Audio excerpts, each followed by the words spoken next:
ขอนอบน้อมแด่พระผู้มีพระภาคเจ้าพระองค์นั้นซึ่งเป็นผู้ไกลจากกิเลสตรัสรู้ชอบได้โดยพระองค์เองสวัสดีครับท่านผู้ฟังที่เคารพครับท่านผู้ฟังกำลังรับฟังรายการพระไตรปิฎกลอยฟ้ามีเสนอแก่ท่านผู้ฟังทุกวันพุธตั้งแต่เวลา 18 นาฬิกาถึง 19 นาฬิกาดำเนินรายการโดยกับผมพลเอกธนัทเดชะ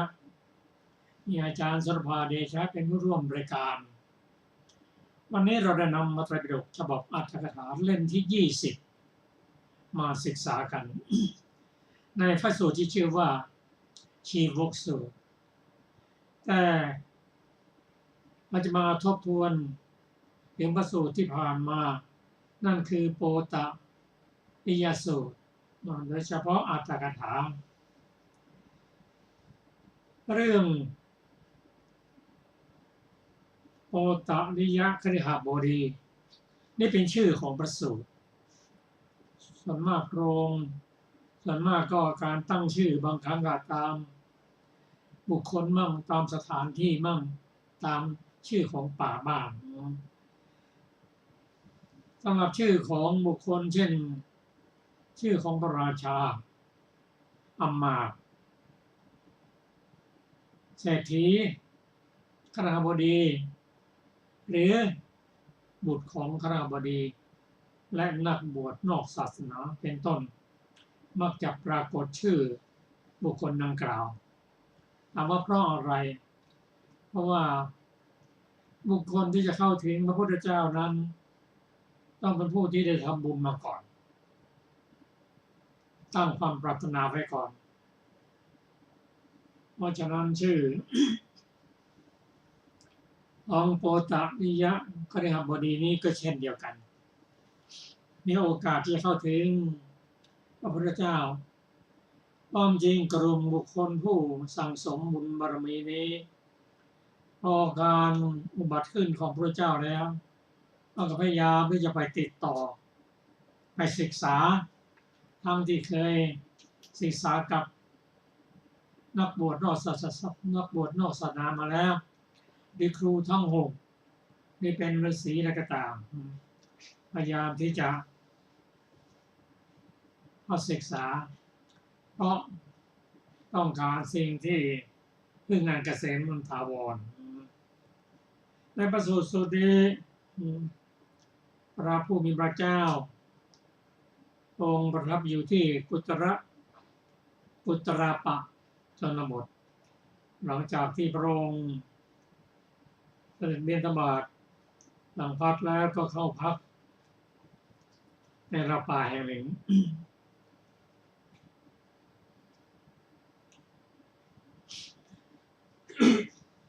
เพื่อทรงพักกลางวันเมื่อไปถึงยังไพรสนนั่นแล้วประทับนั่งพักกลางวันณโคนไม้ต้นหนึ่งแม้โปตปิยคฤหบดีก็มีการนุ่งผ้าห่มที่สมบูรณ์ถือร่มสวมรองเท้าเดินเที่ยวไปมาเพื่อพักผ่อนอยู่ท่านได้โอกาสนั้นแล้วเข้าไปเฝ้าพระพุทธเจ้าจึงที่ประทับครั้นปราศัยกับพระผู้มีพระเจ้าแล้ว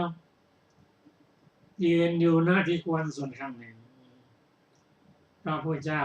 ตรัสว่าโปตปิยคฤหบดีผู้ยืนอยู่อาสนะมีอยู่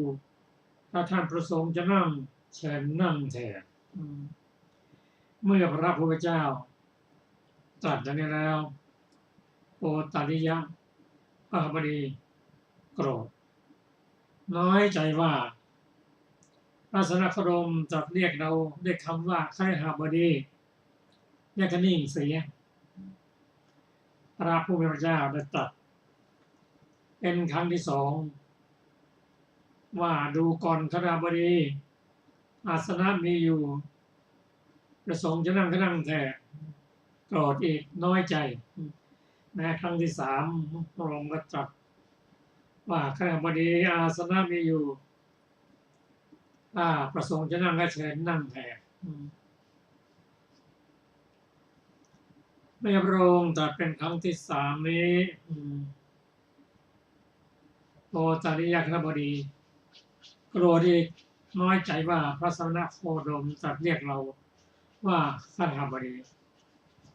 ทีนี้เราจะมาดูว่าทำไมถึงโกรธเมื่อพระองค์ตรัสว่าคณบดีก็ดีแล้วนะเป็นการยกย่องแต่ที่โกรธเพราะว่าน้อยใจที่พระองค์ตัดเรียกเช่นนั้นเพราะว่าความเป็นคณบดีของเรานั้นหมดแล้วเพราะว่าทรัพย์สมบัติทุกสิ่งทุกอย่างก็มอบให้ลูกให้หลานหมดหน้าที่การงานมอบให้หมดเหลือเพียง2 อย่างนั่นนะเครื่องนุ่งห่มกับอาหารอันนี้เป็นข้อคิดของคฤหบดีว่าเราได้เสียสละทุกสิ่งทุกอย่างเป็นคนยากคนจนไม่ใส่ทีแล้วแต่ที่พระองค์ตรัสเรียกว่าคฤหบดีนั้นเพราะว่าการสละนั้นยังมีเครื่องหมายยังมีนิมิตมีอาการมีเพศของความเป็นคฤหบดีอยู่เช่นสวมเสื้อผ้าที่สมบูรณ์ด้วยสีสมบูรณ์ด้วยเนื้อของผ้าแสดงอาการต่างๆเช่นถือร่มสวมรองเท้าเป็นต้นกับพระองค์ทรงทราบอุปนิสัยในการที่ข้าพเจ้าได้สละทรัพย์สมบัติของตนจะว่าไปก็เป็นการยากที่เศรษฐีคฤหบดีนั้นถ้าผู้ไม่ได้สร้างสมบุญมาก่อนไม่ได้สละง่ายๆหรอกส่วนคฤหบดีพวกนี้ยอมสละสมบัติทั้งหมดมอบให้ลูกหลานกิจการไม่เอาแล้วเรียกว่าตัดโวหารหมดแล้วตัดขาดหมดแล้วพระองค์ได้ตรัสว่าที่เรียกคฤหบดีนั้น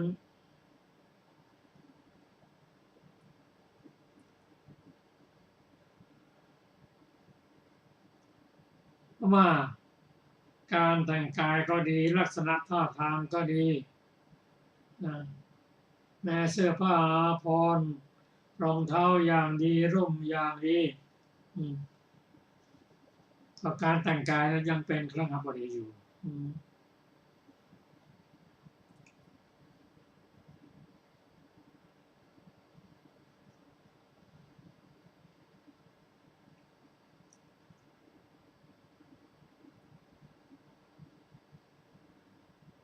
ก็กราบทูลพระพุทธเจ้าว่าพระองค์ไม่มีอะไรแล้วทำตัวเหมือนกับย่างพรามแล้วทุกสิ่งทุกอย่างมอบให้ลูกให้หลานหมดแล้วเหลือเพียงเครื่องนุ่งห่มกับอาหารเท่านั้นเองแต่อย่างไรก็ตามนิมิตเครื่องหมายการนุ่งห่มอาการต่างๆยังเป็นเหมือนคฤหบดีทั้งนั้นแหละพระองค์ตรัสอย่างนั้นกราบทูลว่าโอ้จริงเช่นนั้นท่านพระโคดมแต่ว่าการงานทั้งปวงข้าพเจ้าห้ามเสียแล้วโอหารทั้งปวงตัดขาดแล้วอันนี้ก็เป็นการตัดขาดในทางโลกซึ่งก็หาได้ยากนั่นก็เป็นบุญของคฤหบดีที่มีโอกาส ให้คุ้นเคยเข้าเฝ้าได้เห็นพระพุทธเจ้าด้วยตาเนื้อได้ยังได้ฟังธรรมจากพระองค์อยู่ด้วยแต่การฟังธรรมการเกิดปัญญานั้นนอกจากศรัทธาแล้วจะว่าไปพระบดีท่านนี้แม้ศรัทธายังไม่เกิดขึ้นเลยแต่ตอนหลังเมื่อได้ฟังพระธรรมคำสอนแล้วก็เกิดศรัทธามอบตนเป็นอุบาสกแล้วก็คือเป็นผู้ที่มีศรัทธามีศีลเป็นผู้ทำบุญในเขตของพุทธศาสนาเท่านั้นไม่ปรารถนาศาสนาอื่น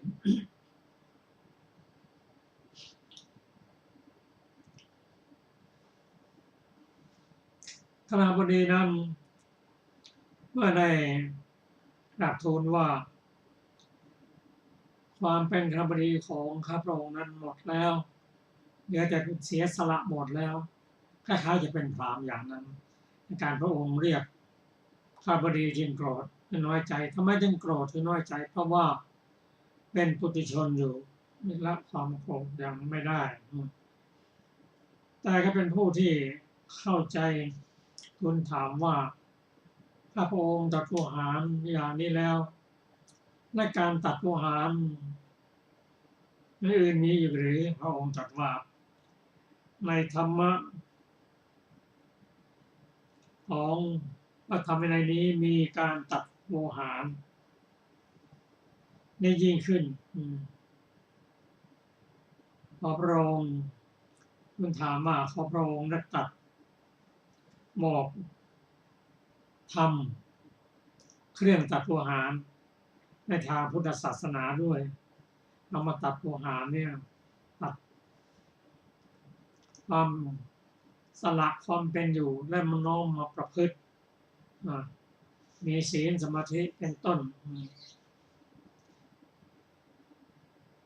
ได้กราบทูลถามว่าขอพระองค์ได้โปรดบอกทำเครื่องตัดโวหารในทางพุทธศาสนาด้วยลงตัดว่าถ้าเช่นนั้นแท้จงฟังจงใส่ใจให้ดีเราจะกล่าวพระองค์ได้ตัดเครื่องตัดโวหารในธรรมวินัยขององค์นี้มี8อย่างด้วยกันเช่นปาณาติบาตไม่ฆ่าสัตว์2อาทินนารับแต่ของที่เขาให้3ไม่พูดมุสา4ไม่พูดปิสนาวาจา5ละความโลภอาศัยความกำหนัด6ไม่โกรธเมื่อได้รับการติเตียนนินทา7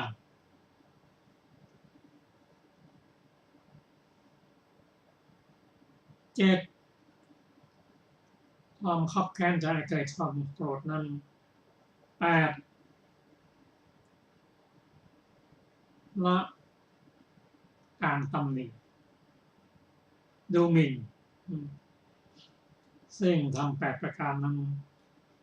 ประกอบด้วยศีลเป็นศีลเป็นนิวรณ์เป็นสังโยชน์แล้วก็ได้ทูลถามว่าตั้ง8ข้อนั้นถ้าจะเลิกหมดทำยังจะปฏิบัติอย่างไรพระองค์เมื่อจะแสดงธรรมที่ได้ปฏิบัติแล้วก็ทำทั้ง8นี้เป็นอันปฏิบัติหมดแล้วนั่นคือแสดงธรรมมันเป็นต้นเหตุของธรรมทั้ง8นั้นได้แก่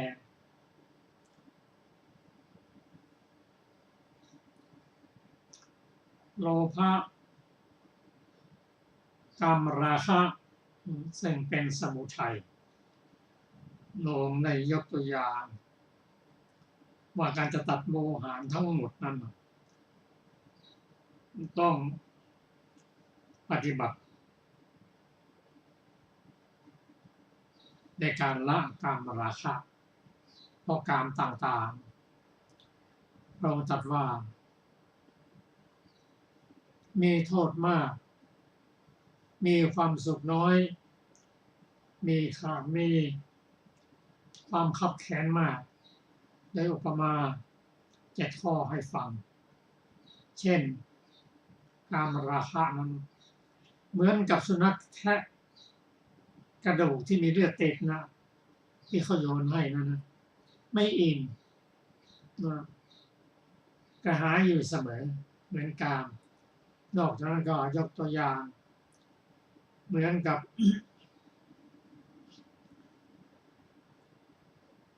บุคคลที่ถูกโยนลงไปในหลุมฐานไฟในมีความเร่าร้อนขับแขนมากเหมือนบุคคลที่หอบเชื้อเพลิงก็ได้รับความร้อนต้องรีบวางในที่สุดก็ยกตัวอย่างเหมือนบุคคลที่ปรารถนาจะกินผลไม้เมื่อไม่มีเครื่องมือก็ปีนขึ้นไปอยากกินที่หวานๆเก็บไปจะลงมาก็ยังไม่ทันลงก็มาอีกคนหนึ่งแสดงว่ากามนั้นมาราคะนั้นเป็นที่ปรารถนาของบุคคลจำนวนมากก็ต้องรีบลงเพราะคนที่มาทีหลังมันแก่ขึ้นต้นไม้ไม่เป็นฟันอย่างเดียวอันนี้ยกตัวอย่างจนความนั้นเข้าใจที่นี่กามมาราคะนั้นถ้ายังละไม่ได้เด็ดขาดก็เข้าฌานปฏิบัติฌาน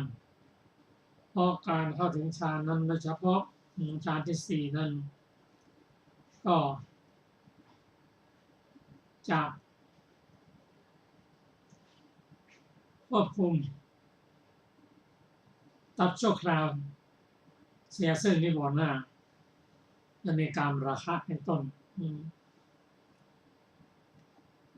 เพราะว่าการที่จะควบคุมไม่ให้นิวรณ์เกิดขึ้นมันก็ฌานที่4นับว่าสมบูรณ์ที่สุดแต่การปฏิบัติเมื่อไหร่ก็ปฏิบัติในขณะมีชีวิตอยู่นั่นเองเมื่อปฏิบัติได้แล้วก็อาศัยฌานนั่นนะโดยเฉพาะอุเบกขานั่นนะปฏิบัติธรรมชั้นสูงขึ้นนั่นคือเจริญฌานเป็นลำดับจนได้เมื่อผ่านอรูปฌานแล้วรูปฌานแล้วก็อรูปฌานจิตก็สงบที่สุดในที่สุดถ้าได้ฟังธรรมจากพระเจ้าแล้วก็ลดความยึดมั่นถือมั่นก็เป็นการพ้นทุกข์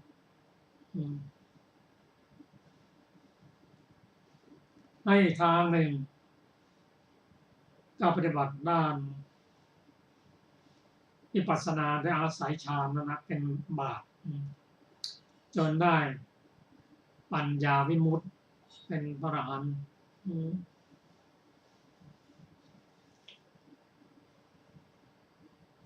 อันนี้กับพระองค์ตรัสบอกให้เมื่อได้อาศัยฌานอันนี้แล้วก็นำปฏิบัติไปตามลำดับดังที่เรียนให้ทราบตอนนี้ก็เป็นเรื่องของ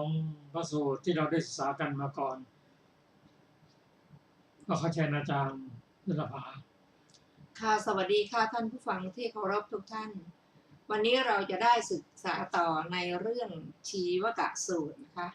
ว่าด้วยหมอชีวกโกมารพัฒน์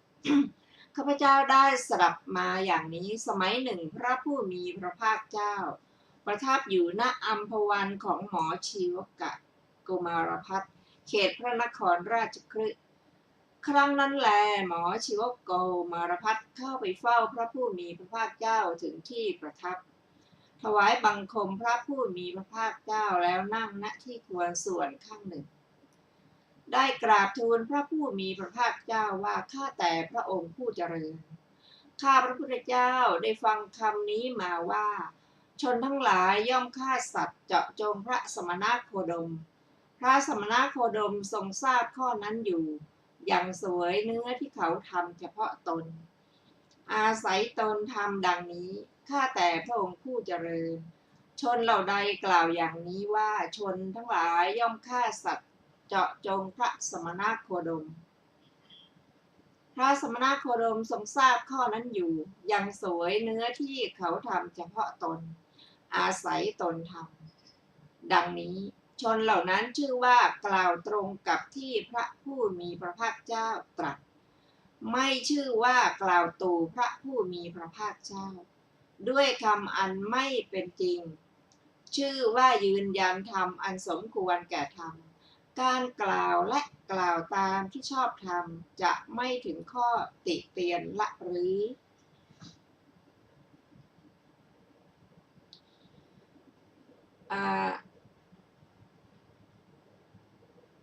เนื้อที่ไม่ควรบริโภคและควรบริโภค3 อย่างพระผู้มีพระภาคเจ้าตรัสว่าดูก่อนชีวกชนใดกล่าวอย่างนี้ชนทั้งหลายย่อมฆ่าสัตว์เจาะจงพระสมณโคดมพระสมณโคดมทรงทราบข้อนั้นอยู่ก็ยังเสวยเนื้อสัตว์ที่เขาทำเฉพาะตนอาศัยตนทำดังนี้ชนเหล่านั้นจะชื่อว่ากล่าวตรงกับที่เรากล่าวหาไม่ได้ชื่อว่ากล่าวตู่ด้วยคำอันไม่เป็นจริงดูก่อนชีวกเรากล่าวว่าเนื้อว่าเป็นของไม่ควรบริโภคด้วยเหตุ3 ประการคือเนื้อที่ตนเห็น1เนื้อที่ตนได้ยิน1เนื้อที่ตนรังเกียจ1ดูก่อนชีวกเรากล่าวเนื้อว่าเป็นของไม่ควรบริโภคด้วยเหตุ3 ประการนี้แหละดูก่อนชีวกเรากล่าวเนื้อว่าเป็นของควรบริโภคด้วยเหตุ3 ประการคือเนื้อที่ตนไม่ได้เห็นเนื้อที่ตนไม่ได้ยินเนื้อที่ตนไม่ได้รังเกียจดูก่อนชีวกเรากล่าวเนื้อว่าเป็นของควรบริโภคด้วยเหตุ3 ประการนี้แหละหัวข้อการแผ่เมตตาดูก่อนชีวกภิกษุในธรรมวินัยนี้อาศัยบ้านหรือนิคมแห่งใดแห่งหนึ่งอยู่เธอมีใจประกอบด้วยเมตตาแผ่ไปตลอดทิศหนึ่งอยู่ทิศที่2ทิศที่3ทิศที่4ก็เหมือนกันตามนัยยะนี้ทั้งเบื้องบนเบื้องล่างเบื้องขวางแผ่ไปตลอดโลกทั่วสัตว์ทุกเหล่าโดยความมีตนทั่วไปในที่ทุกสถานด้วยใจประกอบด้วยเมตตาอันไพบูรณ์ถึงความเป็นใหญ่หาประมาณมิได้ไม่มีเวรไม่มีความเบียดเบียนอยู่คฤหบดีหรือบุตรคฤหบดีเข้าไปหาเธอแล้วนิมนต์ด้วยภัตตร์เพื่อให้ฉันในวันรุ่งขึ้นดูก่อนชีวกเมื่อภิกษุหวังอยู่ก็รับนิมนต์พอล่วงราตรีนั้นไปเวลาเช้าภิกษุนั้นนุ่งแล้วถือบาตรและจีวรเข้าไปยังนิเวศของคฤหบดีหรือบุตรของคฤหบดีแล้วนั่งลงบนอาสนะที่เขาปูลาดไว้คฤหบดีหรือบุตรของคฤหบดีนั้นอังคาดเธอด้วยบิณฑบาตอันประณีตความดำริว่าดีหนอคฤหบดีหรือบุตรคฤหบดีนี้อังคาดเราอยู่ด้วยบิณฑบาตอันประณีตดังนี้ย่อมไม่มีแก่เธอแม้ความดำริว่าโอ๋หนอคฤหบดีหรือบุตรคฤหบดีผู้นี้พึงอังคาดเราด้วยบิณฑบาตอันประณีตเช่นนี้แม้ต่อไปดังนี้ก็ไม่มีแก่เธอไม่กำหนดไม่สยบไม่รีบกลืนบิณฑบาตนั้นมีปกติเห็นโทษมีปัญญาเครื่องถอนตนบริโภคอยู่ดูก่อนชีวกท่านจะสำคัญความข้อนั้นเป็นไฉนว่าในสมัยนั้นภิกษุนั้นย่อมติดเพื่อเบียดเบียนตนเพื่อเบียดเบียนผู้อื่นหรือเพื่อเบียดเบียนทั้ง2 ฝ่ายบ้างหรือ หมอชีวกตอบว่าไม่เป็นเช่นนั้นพระพุทธเจ้าค่ะดูก่อนชีวกสมัยนั้นภิกษุนั้นชื่อว่าฉันอาหารอันไม่มีโทษมิใช่หรือชีวกตอบว่าอย่างนั้นพระพุทธเจ้าค่ะข้าแต่พระองค์ผู้เจริญข้าพระพุทธเจ้าได้สดับมาว่าพรหมมีปกติอยู่ด้วยเมตตา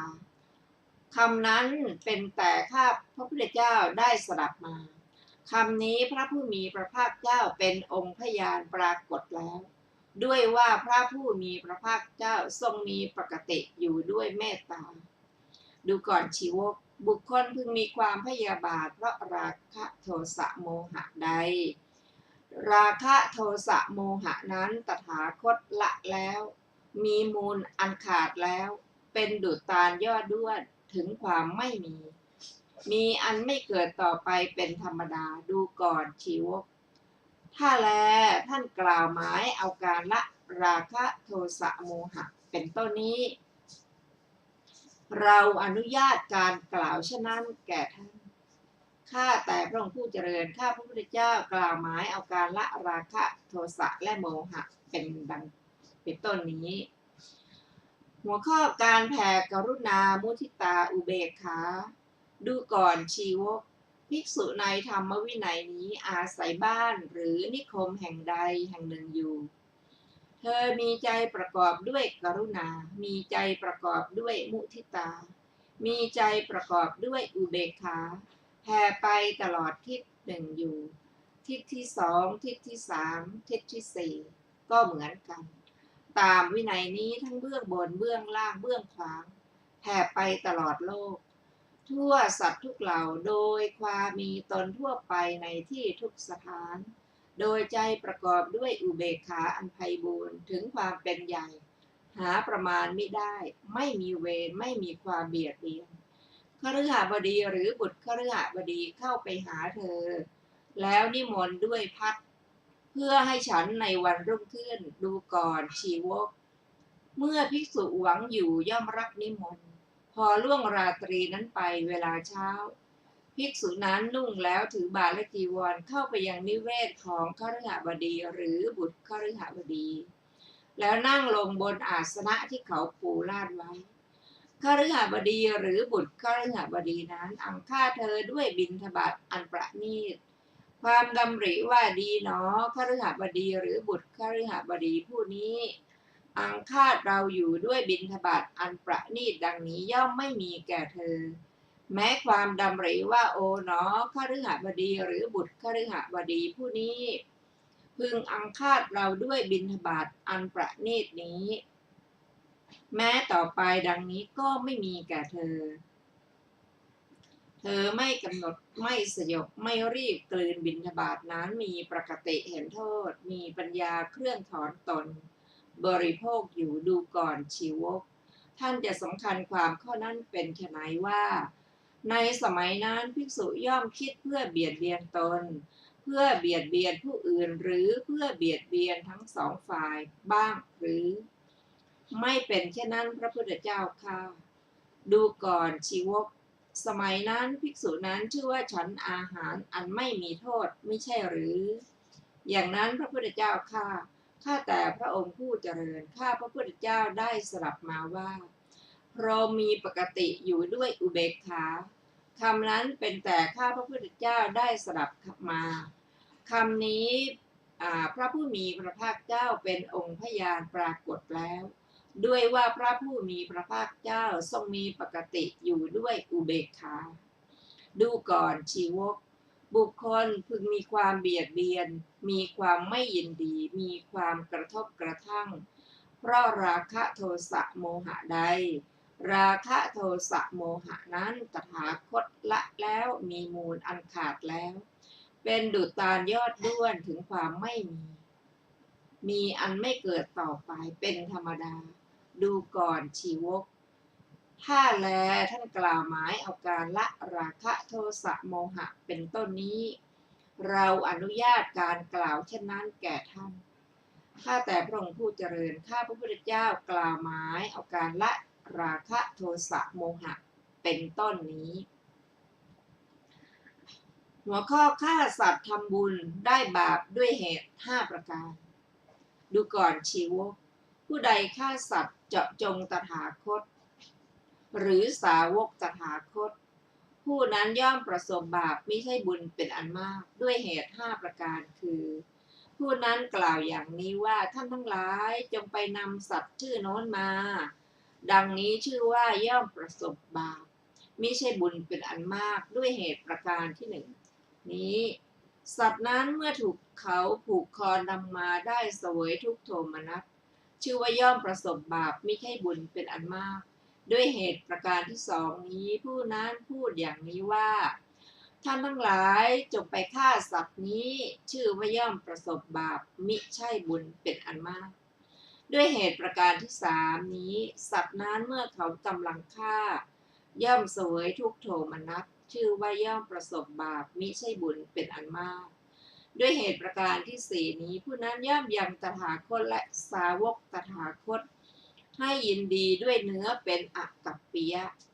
ชื่อว่าย่อมประสบบาปมิใช่บุญเป็นอันมากด้วยเหตุประการที่ห้านี้ดูก่อนชีวกผู้ใดฆ่าสัตว์เจาะจงตถาคตหรือสาวกตถาคตผู้นั้นย่อมประสบบาปมิใช่บุญเป็นอันมากด้วยเหตุ5ประการนี้เมื่อพระผู้มีพระภาคเจ้าตรัสอย่างนี้แล้วหมอชีวกโกมารพัสได้กราบทูลพระผู้มีพระภาคเจ้าว่าข้าแต่พระองค์ผู้เจริญน่าอัศจรรย์ข้าแต่พระองค์ผู้เจริญไม่เคยมีข้าแต่พระองค์ผู้เจริญภิกษุทั้งหลาย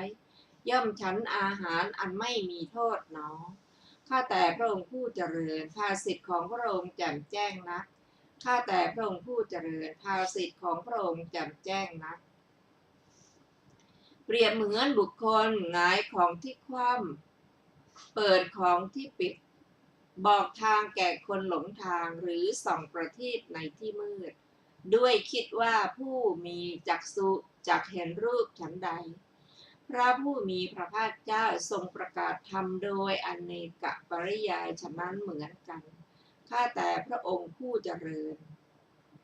ข้าพระองค์นี้ขอถึงพระผู้มีพระภาคเจ้าพระธรรมและพระสงฆ์ว่าเป็นสรณะขอพระผู้มีพระภาคเจ้าจงทรงจำข้าพระองค์ว่าเป็นอุบาสกผู้ถึงสรณะตลอดชีวิตตั้งแต่บัดนี้เป็นต้นไปดังนี้แหละจบชีวกสูตรที่5มีอรรถกถาของชีวกสูตรดังต่อไปนี้ชีวกสูตรมีบทเริ่มต้นว่าเอวเมสุตตังข้าพเจ้าได้ฟังมาแล้วอย่างนี้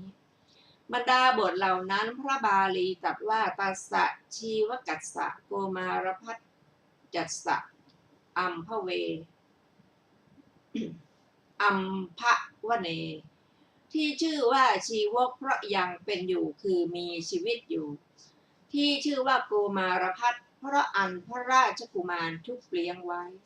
ดังที่ท่านกล่าวไว้ว่าพระกุมารหมายถึงอภัยราชกุมารตรัสถามว่านั่นอะไรพระนายฝูงกาเกลื่อนกลาดพวกราชบุรุษทูลว่าทารกพระเจ้าข้าตรัสถามว่ายังเป็นอยู่หรือพระนายทูลตอบว่ายังเป็นอยู่พระเจ้าข้าจึงตรัสสั่งให้นำทารกเข้าวังมอบให้แม่นมเลี้ยงดูคนทั้งหลายจึงตั้งชื่อทารกนั้นว่าชีวกหรือชีวกะเพราะยังเป็นอยู่และตั้งสร้อยชื่อว่าโกมารพัสเพราะพระราชกุมารให้ชุบเลี้ยงไว้ในพระสูตรนี้มีความสังเขปดังกล่าวมานี้ส่วนเรื่องโดยพิสดารมาในชีวกะวัตถุขันธกะวินัยแม้คำวินิจฉัยเรื่องหมอชีวกโกมารพัสนั้นท่านก็กล่าวไว้แล้วในอัตถกถาพระวินัยชื่อสมันตปาสาธิกาหรือชีวกะโกมารพัสผู้นี้ถวายพระโอสถระบายอ่อนๆระบายพระกายที่มากไปด้วยโทษของพระผู้มีพระภาคเจ้าแล้วตั้งอยู่ในโสดาปัตติผลเวลาจบอนุโมทนาถวายผ้าคู่ที่ได้มาจากแคว้นสีพีดำริว่าเราต้องไปเฝ้าอุปถากพระพุทธองค์วันละ2 ถึง 3 ครั้งพระเวรุวันนี้ก็อยู่ ใกล้เกินไปสวนมะม่วงของเรายังใกล้กว่าอย่าเลยเราจะสร้างวิหารถวายพระผู้มีพระภาคเจ้าในสวนมะม่วงของเรานี้แหละดังนั้นจึงให้สร้างที่เร้นกุฏิและมณฑปเป็นต้นสำหรับพักกลางคืนและพักกลางวันสร้างพระคันธกุฏีที่เหมาะแก่ที่พระผู้มีพระภาคเจ้าในสวนอัมพวันนั้นสร้างกำแพงสีใบไม้แดงสูง18 ศอกล้อมสวนอัมพวันไว้อังคาดเลี้ยงภิกษุสงฆ์มีพระพุทธเจ้าเป็นประมุขด้วยภัตตาหารพร้อมจีวรแล้วหลังสิโนทกมอบถวายวิหารท่านหมายเอาสวนอัมพวันนั้นจึงกล่าวว่าชีวกัสสะโกมารพัสจักษะอัมภวเนดังนี้คำว่าอารพันติแปลว่าฆ่า คำว่าอุทิสะกตังแปลว่ากระทำเจาะจงคำว่าปฏิจจกัมมังแปลว่ากระทำเจาะจงตน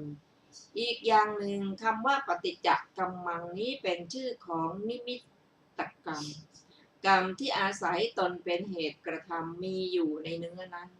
เพราะเหตุนั้นท่านจึงอธิบายว่ากรรมมีอยู่เพราะอาศัยเนื้อลัทธิหรือความเชื่อของคนเหล่านั้นมีอยู่ว่าผู้ใดบริโภคเนื้อเช่นนั้นหรืออุทิศมังสะผู้นั้นก็ต้องรับเป็นผู้รับผลของกรรมนั้นด้วยปาณฆาตกรรมถึงมีแม้แก่คนนั้น เหมือนกับฆ่าเองคำว่าธรรมสัจจะอนุธรรมังพยากโรนติความว่าย่อมกล่าวเหตุตามเหตุที่พระผู้มีพระภาคเจ้าตรัสไว้ในคำนั้นการบริโภคเนื้อโดยส่วนสามชื่อว่าเหตุ การพยากรณ์อย่างนั้นของมหาชนชื่อว่าตามเหตุแต่พระสัมมาสัมพุทธ ขออภัยแต่พระผู้มีพระภาคเจ้าไม่เสวยเนื้อที่เขาทำเจาะจงคืออุทิศมังสะเพราะฉะนั้นข้อนั้นไม่ชื่อว่าเหตุการกระทำอย่างนั้นของพวกเดรัจฉีก็ไม่ชื่อว่าตามเหตุคำว่าสหธรรมิโกวาทานุวาโทความว่าการกล่าวหรือการกล่าวตามของพวกท่านมีเหตุด้วยเหตุที่คนอื่นๆกล่าวแล้วเป็นเหตุที่ผู้รู้ทั้งหลายพึงติเตียนวาทะอะไรเล็กน้อยจะมาถึงหรือหนอท่านอธิบายว่าเหตุที่จะพึงติเตียนในวาทะของพวกท่านย่อมไม่มีโดยอาการทั้งหมดหรือคำว่าอัปพาจิขันติแปลว่ากล่าวข่มหรือตูคำว่าถาเนหิคือโดยเหตุทั้งหลายบรรดาส่วนทั้งสามมีส่วนที่เห็นแล้วเป็นต้นเห็นเขาฆ่าเนื้อและปลาแล้วเอามาทำอาหารถวายภิกษุทั้งหลายชื่อว่าส่วนที่เห็นแล้วได้ยินมาว่าชื่อว่าส่วนที่สงสัยมี3 อย่างคือส่วนที่สงสัยว่าได้เห็นมาส่วนที่สงสัยมาได้ยินมาส่วนที่สงสัยอันนอกไปจากทั้งสองนั้นในส่วนที่สงสัยทั้ง3นั้นเป็นวินิจฉัยรวบรัดดังนี้ภิกษุทั้งหลายในศาสนานี้เห็นคนทั้งหลายถือตะข่ายและแหเป็นต้นกำลังออกไปจากบ้านหรือกำลังเที่ยวอยู่ในป่าแต่วันรุ่งขึ้นเมื่อภิกษุเหล่านั้นเข้าไปบิณฑบาตอย่างบ้านนั้นคนเหล่านั้นก็นำบิณฑบาตหรืออาหารที่มีเนื้อปลาถวายภิกษุเหล่านั้นก็สงสัยโดยการเห็นว่าเนื้อปลาเขาทำมาเพื่อประโยชน์แก่ภิกษุทั้งหลายหรือหนอนี้ชื่อว่าสงสัยโดยเห็นรับอาหารที่สงสัยโดยการเห็นนั้นไม่ควรอาหารใดภิกษุไม่ได้สงสัยอย่างนั้นรับอาหารนั้นก็ควรก็ถ้าคนเหล่านั้นถามว่าท่านเจ้าข้าเหตุไรพระคุณเจ้าจึงไม่รับฟังคำตอบของพวกภิกษุแล้วก็กล่าวว่าอาหารนี้พวกเราไม่ได้ทำเพื่อประโยชน์แก่ภิกษุทั้งหลายดอกแต่พวกเราทำเพื่อประโยชน์ของตนเองหรือเพื่อประโยชน์แก่ข้าราชการเป็นต้นต่างหากรับอาหารนั้นก็ควรภิกษุทั้งหลายไม่เห็นอย่างนั้นเลยได้ยินมาว่าเขาว่าคนทั้งหลายถือตาข่ายและหาเป็นต้น ออกจากบ้านไปหรือเที่ยวไปในป่ารุ่งขึ้นเมื่อภิกษุเหล่านั้นเข้าไปบิณฑบาตอย่างบ้านนั้นคนเหล่านั้นก็นำบิณฑบาตที่มีเนื้อปลามาถวายภิกษุเหล่านั้นก็สงสัยโดยการได้ยินนั้นว่าเขาทำเพื่อประโยชน์แก่ภิกษุทั้งหลายหรือหนอนี้ชื่อว่าสงสัยโดยได้ยินมารับอาหารนั้นไม่ควรอาหารใดไม่ได้สงสัยอย่างนั้นรับอาหารนั้นก็ควรแต่ถ้าคนเหล่านั้นถามว่าท่านเจ้าข้าเหตุไรพระคุณเจ้าจึงไม่รับฟังคำตอบของภิกษุเหล่านั้นแล้วก็กล่าวว่าท่านเจ้าข้าอาหารนี้พวกเราไม่ได้ทำประโยชน์แก่ภิกษุทั้งหลายดอกแต่พวกเราทำเพื่อประโยชน์แก่ตนเองหรือเพื่อประโยชน์แก่พวกข้าราชการเป็นต้นต่างหากรับอาหารนั้นก็ควรอันหนึ่งภิกษุไม่เห็นไม่ได้ยินมาเมื่อภิกษุเหล่านั้นเข้าไปบิณฑบาตยังบ้านนั้นคนทั้งหลายรับบาตรเอาไปตกแต่งบิณฑบาตที่มีเนื้อปลานำไปถวายภิกษุเหล่านั้นก็สงสัยว่าเขาทำเพื่อประโยชน์แก่ภิกษุทั้งหลายหรือนี้ชื่อว่าสงสัยนอกไปจากทั้งสองอย่างนั้นรับอาหารแม้นั้นก็ไม่ควรอาหารใดไม่ได้สงสัยอย่างนั้นรับอาหารนั้นก็ควรแล้วถ้าคนเหล่านั้นถามว่าท่านเจ้าข้าเหตุไรพระคุณเจ้าจึงไม่รับฟังคำตอบของพวกภิกษุแล้วก็กล่าวว่าท่านเจ้าข้าอาหารนี้พวกเราไม่ได้ทำประโยชน์แก่ภิกษุทั้งหลายดอกเราทำเพื่อประโยชน์แก่ตนเองหรือเพื่อประโยชน์แก่ข้าราชการเป็นต้นต่างหากหรือว่าพวกเราได้ปวัตตมังสะคือเนื้อที่เขามีอยู่แล้วเป็นของกัปปิยะควรทั้งนั้นจึงตกแต่งเพื่อประโยชน์แก่ภิกษุทั้งหลายรับอาหารนั้นก็ควรในอาหารที่เขาทำเพื่อประโยชน์เป็นเปตกิจหรืออุทิศสำหรับคนที่ตายไปแล้วหรือเพื่อประโยชน์แก่การมงคลเป็นต้นก็นัยยะนี้เหมือนกันแท้จริงอาหารใดๆเขาไม่ได้กระทำเพื่อประโยชน์แก่ภิกษุทั้งหลายแต่ภิกษุทั้งหลายก็ไม่ได้เคลือบแคลงสงสัยในอาหารอันใดรับอาหารนั้นทุกอย่างก็ควรแต่ถ้าอาหารเขาทำอุทิศภิกษุทั้งหลายในวัดหนึ่งภิกษุเหล่านั้นก็ขออภัยภิกษุเหล่านั้นไม่รู้ว่าเขาทำเพื่อประโยชน์แก่ตนภิกษุเหล่าอื่นรู้ภิกษุเหล่าใดรู้อาหารนั้นก็ไม่ควรแก่ภิกษุเหล่านั้นควรแก่ภิกษุนอกจากนี้ภิกษุเหล่าอื่นไม่รู้ภิกษุเหล่านั้นเท่านั้นที่รู้อาหารนั้นก็ไม่ควรแก่ภิกษุเหล่านั้นควรแก่ภิกษุเหล่าอื่นแม้ภิกษุเหล่านั้นรู้ว่าเขาทำเพื่อประโยชน์แก่พวกเราแม้ภิกษุเหล่าอื่นก็รู้เขาทำเพื่อประโยชน์แก่ภิกษุเหล่านั้นอาหารนั้นก็ไม่ควรแก่ภิกษุทั้งหมดภิกษุทั้งหมดไม่รู้ก็ควรแก่ภิกษุทั้งหมดนั่นแหละบรรดาสหธรรมิก5 รูปอาหารที่เขาทำอุทิศแก่ภิกษุรูปใดรูปหนึ่งย่อมไม่สมควรแก่สหธรรมิกหมดทุกรูปก็ถ้าบางคนฆ่าสัตว์เจาะจงภิกษุรูปหนึ่งแล้วบรรจุบาตรเต็มด้วยเนื้อสัตว์นั้นถวายแม้ภิกษุนั้นก็รู้อยู่ว่าเขาทำเพื่อประโยชน์แก่ตนครั้นรับแล้วก็ถวายแก่ภิกษุรูปอื่นภิกษุนั้นก็ฉันด้วยความเชื่อถือภิกษุนั้นถามว่าใครเป็นอาบัติตอบว่าไม่เป็นอาบัติทั้ง2 รูปเพราะว่าอาหารใดเขาทำเจาะจงแก่เธอเธอก็ไม่เป็นอาบัติเพราะเธอไม่ฉันอาหารนั้นส่วนอีกรูปฉันก็ไม่เป็นอาบัติเพราะไม่รู้ในการรับกัปปิยมังสะคือเนื้อที่สมควรแก่สมณะไม่เป็นอาบัติภิกษุไม่รู้ว่าเป็นอุทิศมังสะมารู้ภายหลังที่ฉันแล้วก็ไม่มีกิจหรือแสดงอาบัติส่วนภิกษุไม่รู้ว่าเป็นอกัปปิยมังสะมารู้ภายหลังฉันแล้วต้องแสดงอาบัติภิกษุรู้ว่าเป็นอุทิศมังสะแล้วฉันเป็นอาบัติแม้ภิกษุไม่รู้ว่าเป็นอกัปปิยมังสะแล้วฉันก็เป็นอาบัติทั้งนั้นเพราะฉะนั้นภิกษุผู้กลัวอาบัติแม้กำหนดรูปเป็นอารมณ์อยู่ถามแล้วค่อยรับมังสะหรือเธอรับด้วยคิดว่าจักถามแล้วฉันในเวลาฉันถามแล้วค่อยฉันถามว่าเพราะอะไรตอบว่าเพราะเป็นของที่ได้ยาก จริงอยู่เนื้อหมีก็เหมือนกับเนื้อหมู แม้เนื้อเสือเหลืองเป็นต้นก็คล้ายกับเนื้อมฤคะ เพราะฉะนั้นพระอาจารย์ทั้งหลายจึงกล่าวว่าถามแล้วค่อยรับจึงควรคำว่าไม่เห็นคือไม่เห็นเนื้อที่เขาฆ่าแล้วเอามาเพื่อประโยชน์แก่ภิกษุทั้งหลายคำว่าไม่ได้ยินคือไม่ได้ยินว่าเขาฆ่าแล้วเอามาเพื่อประโยชน์แก่ภิกษุทั้งหลายคำว่าไม่สงสัยคือไม่สงสัยด้วยอำนาจสงสัยว่าเห็นมาเป็นต้นคำว่าปริโภคันติวทามิความว่ามังสะที่บริสุทธิ์ด้วยเหตุ3ประการนี้ชื่อว่าบริสุทธิ์โดยส่วน3จริงอยู่การฉันมังสะที่บริสุทธิ์โดยส่วน3นั้นก็เช่นเดียวกับฉันกับข้าวและผักดองที่เกิดเองในป่าภิกษุผู้อยู่ในเมตตาฉันมังสะเช่นนั้นย่อมไม่มีโทษ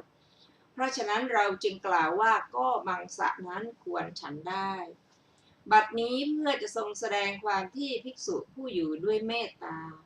ไม่มีโทษในการฉันมังสะเช่นนั้นจึงตรัสว่าอิทะชีวกะภิกขุดังนี้เป็นต้นในคำนั้นถือพระผู้มีพระภาคเจ้ามิได้ทรงกำหนดแล้วตรัสว่าภิกขุก็จริงที่แท้พึงทราบว่าทรงหมายถึงพระองค์นั่นแลจึงตรัสอย่างนี้จริงอยู่พระผู้มีพระภาคเจ้าทรงหมายถึงพระองค์เท่านั้นใน3อาคตสถานคือในมหาวัชโคตสูตรในจังกีสูตรและในสูตรนี้ในอนังคณสูตรหนหลังที่ว่าปะนีเตนะบิณฑปาเตนะท่านหมายเอาว่าบิณฑบาตที่มีค่ามากทุกชนิดชื่อว่าบิณฑบาตอันประณีตแต่ในสูตรนี้หมายเอามังสะที่สุดคำว่าอาคาทิโตคือไม่ตะกรามด้วยความอยากคำว่าอมุตชิโตคือไม่หมกมุ่นด้วยการหมกมุ่นด้วยความอยากคำว่าอนัชชาปโนคือไม่ถูกความอยากครอบงำอธิบายว่าไม่เป็นดังกาที่ต้องการขมั่มทั้งหมดกลืนลงคอด้วยการจิบทีเดียวเท่านั้นคำว่าอาทีนวะทัศสาวีคือเห็นโทษโดยนัยยะเป็นต้นว่าอาหารนี้กักอุ่นอยู่ที่พื้นห้องคือหนึ่งแล้วก็ออกไปทางปากแผลคือทวารทั้ง9คำว่านิสรณปัญโยปริพุนจติคือกำหนดด้วยปัญญาว่าการบริโภคอาหารก็เพื่อประโยชน์อันนี้แล้วบริโภคคำว่าอัตตพยาพาทายะวาเจเตติคือคิดเพื่อทำทุกข์แก่ตนคำว่าสุตังเมตังคือเรื่องนั้นเราได้ยินมาพระผู้มีพระภาคเจ้าทรงแสดงว่าแต่ก่อนเรื่องนั้นเราเพียงแต่ได้ยินมาเท่านั้นคำว่าสเจโคเตชีวกะอิทังสันทายะภาสิตังความว่าดูก่อนชีวกท้ามหาพรหมละพยาบาทเป็นต้นด้วยวิคัมพนะปหารละด้วยอำนาจการข่มไว้เพราะเหตุนั้นท้าวมหาพรหมนั้นจึงชื่อว่าอยู่ด้วยเมตตาถ้าท่านกล่าวหมายถึงข้อนี้ด้วยสมุด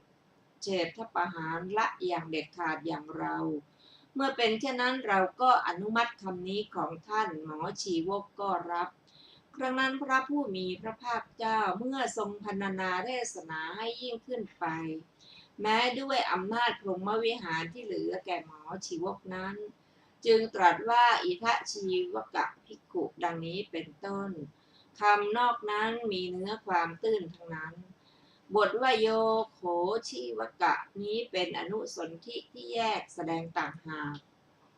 จริงอยู่ในฐานะนี้พระผู้มีพระภาคเจ้าทรงปิดประตูทรงแสดงความเอ็นดูสัตว์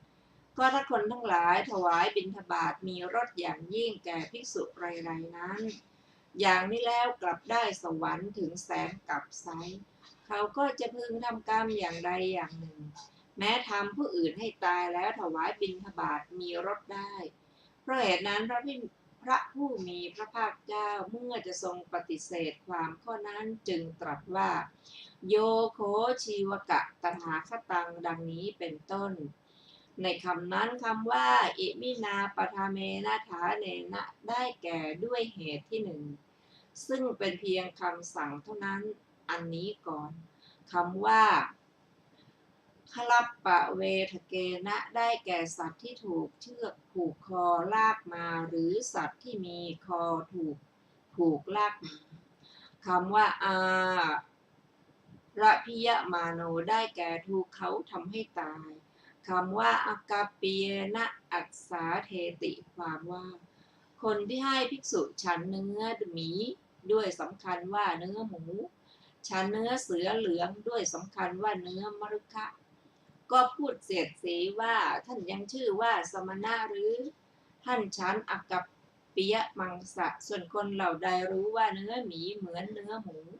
เนื้อเสือเหลืองเหมือนเนื้อมฤคะในยามอาหารหายากหรือใช้เยียวยาความเจ็บไข้ได้ก็พูดว่านี้เนื้อหมูนี้เนื้อมฤคะให้ภิกษุฉันด้วยอัธยาศัยเกื้อกูลพระผู้มีพระภาคเจ้าไม่ได้ทรงหมายถึงคนเหล่านั้นตรัสคำนี้เพราะคนเหล่านั้นย่อมได้บุญเป็นอันมากบุคคลผู้นี้กล่าวว่าพระเจ้าข้าพระบาทนี้ขอถึงพระผู้มีพระภาคเจ้าทั้งพระธรรมทั้งพระสงฆ์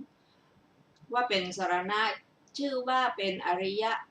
สาวกผู้ประสบผล